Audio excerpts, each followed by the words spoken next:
Hello student, ਹੁਣ ਅਸੀਂ ਇਸੇ ਪਾਰਟ ਦਾ ਸੈਕਿੰਡ ਪਾਰਟ ਜਿਹੜਾ ਆ ਉਹ ਅਸੀਂ ਕਰਾਂਗੇ। ਇੱਕ ਦਿਨ ਪਿੰਟੂ ਸਕੂਲੇ ਗਿਆ ਹੋਇਆ ਸੀ। ਆਖਰੀ ਪੀਰੀਅਡ ਵੇਲੇ ਉਹ ਆਖਰੀ ਬੈਂਚ 'ਤੇ ਬੈਠਾ ਹੋਇਆ ਸੀ।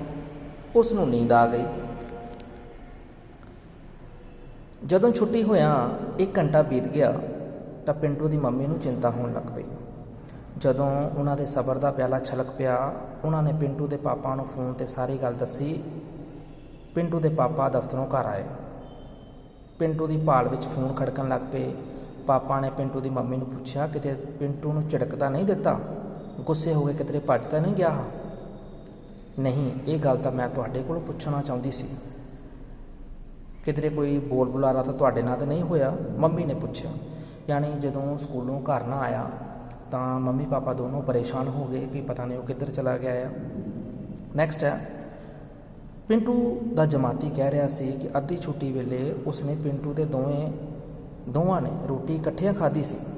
ਪੰਕਜ ਕਹਿ ਰਿਹਾ ਸੀ ਕਿ ਅੱਜ ਉਹ ਮੇਰੇ ਨਾਲ ਬਹੁਤਾ ਨਹੀਂ ਖੇਡਿਆ, ਕਾਫੀ ਸੁਸਤ ਜਿਹਾ ਵਿਖਾਈ ਦੇ ਰਿਹਾ ਸੀ। ਕੋਈ ਕੁਝ ਕਹਿ ਰਿਹਾ ਸੀ, ਕੋਈ ਕੁਝ, ਜਿੰਨੇ ਮੂੰਹ ਉਨੀਆਂ ਗੱਲਾਂ, ਪਰ ਅਜੇ ਤੱਕ ਪਿੰਟੂ ਦੀ ਕੋਈ ਉੱਗ ਸੁੱਗ ਨਹੀਂ ਸੀ ਮਿਲ ਰਹੀ। ਪਲਾਂ ਛਿਨਾਂ ਵਿੱਚ ਹੀ ਸਾਰੇ ਸਾਕ ਸੰਬੰਧੀਆਂ ਨੂੰ ਪੁੱਛਿਆ ਗਿਆ। ਪਿੰਟੂ ਦੀ ਮੰਮੀ ਦੀ ਵੀ ਚਿੰਤਾ ਵੱਧਦੀ ਜਾ ਰਹੀ ਸੀ। ਉਹਨਾਂ ਦੇ ਮਨ ਵਿੱਚ ਬੁਰੇ ਖਿਆਲ ਆਉਣ ਲੱਗੇ। ਪਾਪਾ ਧੀਰਜ ਦੇ ਰਹੇ ਸਨ। ਸ਼ਾਮ ਪੈਣ ਲੱਗੀ ਤਾਂ ਮੰਮੀ ਪਾਪਾ ਥਾਣੇ ਰਿਪੋਰਟ ਲਿਖਵਾਉਣ ਲਈ ਜਾਣ ਲੱਗੇ ਸਨ। ਉੱਧਰੋਂ ਜਦੋਂ ਪਿੰਡ ਦਾ ਇੱਕ ਕਿਸਾਨ ਸੱਜਣ ਆਪਣੇ ਖੇਤੋਂ ਘਰੋਂ ਨੂੰ ਆ ਰਿਹਾ ਸੀ ਤਾਂ ਸਕੂਲ ਕੋਲੋਂ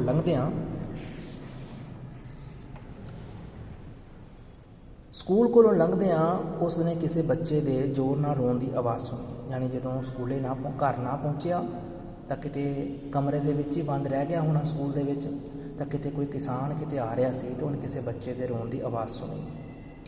ਉਸ ਦਾ ਮੱਥਾ ਠਣਕਿਆ। ਉਹ ਸਕੂਲ ਦੀ ਕੰਧ ਟੱਪ ਕੇ ਅੰਦਰ ਗਿਆ। ਉਸ ਦਾ ਡਰ ਸੱਚ ਨਿਕਲਿਆ। ਉਸਨੇ ਵੇਖਿਆ ਕਿ ਕੋਈ ਬੱਚਾ ਸਕੂਲ ਦੇ ਕਮਰੇ ਵਿੱਚ ਬੰਦ ਪਿਆ ਤੇ ਬਾਰੀ ਖੋਲ੍ਹ ਕੇ ਉਸ ਰਾਹੀਂ ਚੀਕਦਾ ਹੋਇਆ ਆਖ ਰਿਹਾ ਸੀ, ਮੰਮੀ ਪਾਪਾ ਜੀ। ਸੱਜਣ ਨੂੰ ਆਪਣੇ ਨੇੜੇ ਆਏ ਵੇਖ ਕੇ ਪਿੰਟੂ ਦੇ ਸਾਹ ਵਿੱਚ ਸਾਹ ਆਇਆ। ਉਸਨੇ ਰੋਂਦੇ ਹੋਏ ਸੱਜਣ ਨੂੰ ਆ ਕੇ ਦੱਸਿਆ ਕਿ ਉਹ ਆਪਣੀ ਜਮਾਤ ਵਿੱਚ ਪਿਛਲੇ ਬੈਂਚ 'ਤੇ ਬੈਠਾ ਸੀ। ਉਸ ਨੂੰ ਪਤਾ ਹੀ ਨਾ ਲੱਗਿਆ ਕਿ ਕਦੋਂ ਉਸ ਨੂੰ ਨੀਂਦ ਆ ਗਈ, ਕਦੋਂ ਛੁੱਟੀ ਹੋ ਗਈ। ਨਾ ਹੀ ਉਸ ਨੂੰ ਇਹ ਪਤਾ ਲੱਗਿਆ ਕਿ ਸਕੂਲ ਦਾ ਚੌਕੀਦਾਰ ਕਦੋਂ ਦਰਵਾਜ਼ੇ ਨੂੰ ਤਾਲਾ ਲਾ ਕੇ ਚਲਾ ਗਿਆ। ਇਹ ਸਾਰੀ ਗੱਲਬਾਤ ਉਸਨੇ ਕਿਸਾਨ ਨੂੰ ਦੱਸ ਦਿੱਤੀ ਕਿ ਇਸ ਤਰੀਕੇ ਨਾਲ ਮੇਰੇ ਨਾਲ ਇਹ ਘਟਨਾ ਵਾਪਰੀ ਆ। ਅੱਗੋਂ ਕਿਸਾਨ ਨੇ ਕਿਹਾ, ਕੋਈ ਗੱਲ ਨਹੀਂ ਬੇਟਾ, ਮੈਂ ਤੇਰੇ ਪਾਪਾ ਨੂੰ ਚੰਗੀ ਤਰ੍ਹਾਂ ਜਾਣਦਾ ਹਾਂ, ਹੁਣੇ ਹੀ ਉਹਨਾਂ ਨੂੰ ਬੁਲਾ ਕੇ ਲਿਆਉਂਦਾ ਹਾਂ, ਤੂੰ ਚਿੰਤਾ ਨਾ ਕਰ। ਚੌਕੀਦਾਰ ਨੂੰ ਬੁਲਾ ਕੇ ਤਾਲਾ ਖੁਲਵਾ ਲੈਂਦੇ ਹਾਂ, ਹੁਣੇ ਹੀ, ਘਾਬਰ ਨਾ। ਸੱਜਣ ਉਸ ਨੂੰ ਧੀਰਜ ਦੇ ਕੇ ਉਹਨਾਂ ਪਾਪਾ ਕੋਲ ਜਾਣ ਲੱਗਾ। ਉਧਰ ਪਿੰਟੂ ਦੇ ਮੰਮੀ ਪਾਪਾ ਜਦੋਂ ਥਾਣੇ ਰਿਪੋਰਟ ਲਿਖਵਾਉਣ ਲਈ ਜਾ ਰਹੇ ਸਨ ਤਾਂ ਸੱਜਣ ਉਹਨਾਂ ਨੂੰ ਰਾਹ ਵਿੱਚ ਹੀ ਟੱਕਰ ਗਿਆ ਤੇ ਕਹਿਣ ਲੱਗਾ, ਤੁਹਾਡਾ ਲੜਕਾ ਸਕੂਲ ਦੇ ਕਮਰੇ ਵਿੱਚ ਬੰਦ ਪਿਆ, ਰੋ ਰਿਹਾ, ਮੈਂ ਹੁਣੇ ਉਸ ਨੂੰ ਮਿਲ ਕੇ ਆਇਆ। ਰਸਤੇ ਵਿੱਚ ਉਹਦੇ ਮੰਮੀ ਪਾਪਾ ਉਸ ਨੂੰ ਮਿਲ ਪਏ। ਕੀ ਸਕੂਲ ਦੇ ਕਮਰੇ ਵਿੱਚ ਬੰਦ ਪਿਆ? ਉਸ ਨੂੰ ਕਿਸ ਨੇ ਬੰਦ ਕੀਤਾ? ਪਾਪਾ ਨੇ ਗੁੱਸੇ ਵਿੱਚ ਪੁੱਛਿਆ। ਫਿਰ ਉਹਨਾਂ ਨੇ ਆਪਣੇ ਸਕੂਟਰ ਤੇ ਉਸ ਨੂੰ ਪਿੱਛੇ ਬਿਠਾਇਆ ਤੇ ਸਕੂਲ ਵੱਲ ਤੇਜ਼ੀ ਨਾਲ ਜਾਣ ਲੱਗੇ। ਪਾਪਾ ਨੂੰ ਵੇਖ ਕੇ ਪਿੰਟੂ ਨੂੰ ਧਰਵਾਸ ਮਿਲਿਆ ਤੇ ਹੌਸਲਾ ਮਿਲਿਆ। ਉਸ ਦੇ ਪਾਪਾ ਨੇ ਉਸ ਨੂੰ ਸਕੂਲ ਵਿੱਚੋਂ ਹੀ ਪ੍ਰਿੰਸੀਪਲ ਨਾਲ ਮੋਬਾਈਲ 'ਤੇ ਗੱਲ ਕੀਤੀ ਤੇ ਉਸ ਦੇ ਚੌਕੀਦਾਰ ਨੂੰ ਵੀ, ਬਿਰਜੂ ਨੂੰ, ਫੋਨ 'ਤੇ ਝਟਪਟ ਸਕੂਲ ਵਿੱਚ ਪਹੁੰਚਣ ਲਈ ਹਦਾਇਤ ਕਰ ਦਿੱਤੀ ਤੇ ਖੁਦ ਵੀ ਸਕੂਲ ਪਹੁੰਚ ਗਏ। ਕੁਝ ਹੀ ਸਮੇਂ ਬਾਅਦ ਬਿਰਜੂ ਆਪਣੇ ਬੇਟੇ ਦੇ ਸਕੂਟਰ ਪਿੱਛੇ ਬੈਠ ਕੇ ਸਕੂਲ ਵਿੱਚ ਆਇਆ। ਜਦੋਂ ਉਸ ਨੂੰ ਸਾਰੀ ਘਟਨਾ ਦਾ ਪਤਾ ਲੱਗਾ ਤਾਂ ਉਸਨੇ ਸਾਰਿਆਂ ਕੋਲੋਂ ਇਸ ਗਲਤੀ ਲਈ ਮਾਫੀ ਮੰਗੀ ਕਿ ਉਸਨੇ ਕਿਹਾ ਕਿ ਉਸ ਦੀ ਬਿਮਾਰ ਪਤਨੀ ਉਸਨੇ ਸ਼ਹਿਰ ਦੇ ਹਸਪਤਾਲ ਲੈ ਕੇ ਜਾਣਾ ਸੀ। ਇਸ ਲਈ ਕਾਹਲੀ ਵਿੱਚ ਉਹ ਸਕੂਲ ਦਾ ਹਰ ਇੱਕ ਕਮਰਾ ਚੈੱਕ ਕਰਨਾ ਨਹੀਂ ਕਰ ਸਕਿਆ। ਯਾਨੀ ਉਸਨੇ ਆਪਣੀ ਮਾਫੀ ਮੰਗ ਲਈ ਤੇ ਕਿਹਾ ਕਿ ਮੈਂ ਆਪਣੀ ਪਤਨੀ ਨੂੰ ਸ਼ਹਿਰ ਦੇ ਕਿਸੇ ਹਸਪੀਟਲ ਵਿੱਚ ਚੈੱਕ ਕਰਵਾਉਣ ਜਾਣਾ ਸੀ, ਉਹ ਬਿਮਾਰ ਸੀ, ਇਸ ਕਰਕੇ ਕਾਹਲੀ ਵਿੱਚ ਹਰ ਕਮਰਾ ਮੈਂ ਚੈੱਕ ਨਹੀਂ ਕਰ ਸਕਿਆ। ਪਿੰਟੂ ਨੂੰ ਕਮਰੇ ਵਿੱਚੋਂ ਬਾਹਰ ਕੱਢਿਆ ਗਿਆ। ਸਭ ਨੇ ਸੁੱਖ ਦਾ ਸਾਹ ਲਿਆ। ਸ਼ੁਕਰ ਹੈ ਸੱਜਣ ਜੀ ਦਾ, ਜਿਨ੍ਹਾਂ ਨੇ ਖੇਤੋਂ ਆਉਂਦਿਆਂ ਬੱਚੇ ਦੀ ਆਵਾਜ਼ ਸੁਣ ਲਈ, ਨਹੀਂ ਤਾਂ ਪਤਾ ਨਹੀਂ ਕੀ ਭਾਣਾ ਵਾਪਰਨਾ ਸੀ। ਜੁੜੇ ਹੋਏ ਲੋਕ ਆਖ ਰਹੇ ਸਨ ਕਿ ਪਿੰਟੂ ਦੇ ਮੰਮੀ ਪਾਪਾ ਸੱਜਣ ਦਾ ਧੰਨਵਾਦ ਕਰਦੇ ਨਹੀਂ ਸਨ ਥੱਕ ਰਹੇ। ਤਦ ਤੱਕ ਪਿੰਟੂ ਦੀ ਘਬਰਾਹਟ ਦੂਰ ਹੋ ਗਈ।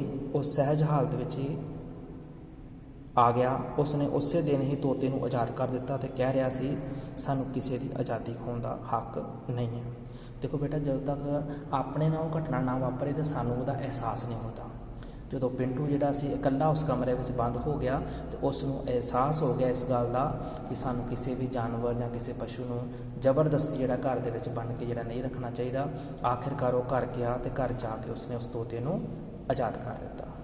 ਤੋ ਬੇਟਾ, ਇਹ ਸੀ ਸਾਡੀ ਪਹਿਲੀ ਕਹਾਣੀ।